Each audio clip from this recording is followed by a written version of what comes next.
Autre événement ce week-end, puisqu'on vous fait un peu le catalogue des images et des événements à suivre, c'était de la boxe thaï. Il y avait pas mal de combats en boxe thaï. Je souris parce que je sais qu'Antoine adore la boxe thaï. Ouais, moi j'adore. C'est un vrai sport. On n'en parle pas assez, et sachant que on a quand même un champion du monde en Essonne. C'est pas courant. C'était les championnats nationaux B et A 2010. Phase 1, deuxième journée, à Tismons. Alors vas-y, explique-nous ça maintenant. Eh bien, oui, c'était donc pas mal de combats. Il y avait une bonne vingtaine de combats, d'ailleurs, que Antoine a suivi presque tous. Il y a eu pas mal de forfaits, en fait. Les boxeurs essoniens font peur, donc il y a eu... Non.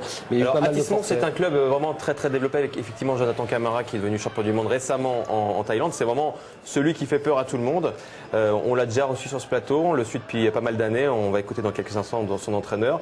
Et puis il y a d'autres boxeurs qui sont dans le sillage de Jonathan Camara, et des clubs effectivement autour qui développent. Alors la boxe thaï aussi, il y avait la boxe française, etc. Il y a une vraie ambiance, en fait, il y a une vraie synergie entre tous les clubs, et on voit un club comme Ris-Orangis qui arrive qui commence à amener de bons boxeurs vers le haut niveau. Après, c'est pas le niveau de Jonathan Camara, mais bon, de toute façon, il va pas être éternel non plus.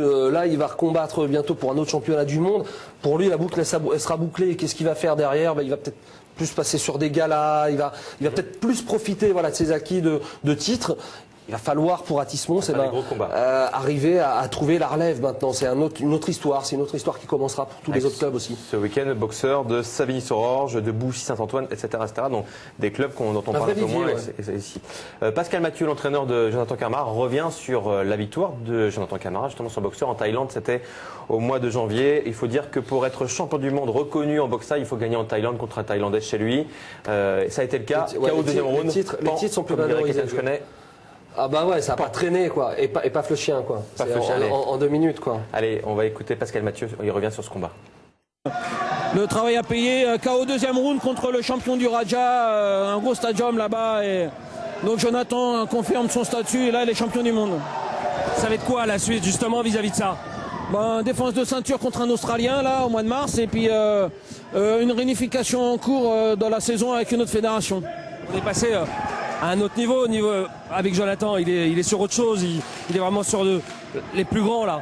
Voilà, là on cherchait le titre suprême, on l'a, maintenant on va essayer de confirmer avec une autre fédération pour qu'il fasse vraiment champion du monde réunifié, comme il était champion d'Europe réunifié, EMF Waco, donc là on va faire WPMF, WMA, et comme ça il aura fait le tour.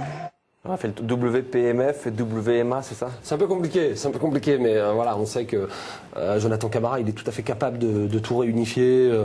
Il a une force énorme, ce gars-là, c'est que voilà, il doute jamais, à aucun moment il doute, on a l'impression, et on le salue parce que c'est un super champion. Ouais, d'ailleurs, je me demande pourquoi lui, il n'est pas sur le podium de l'Essonne, il y est? Non, il n'y est pas. Non. Champion du monde quand même, il y en a pas, c'est pas courant, je veux dire.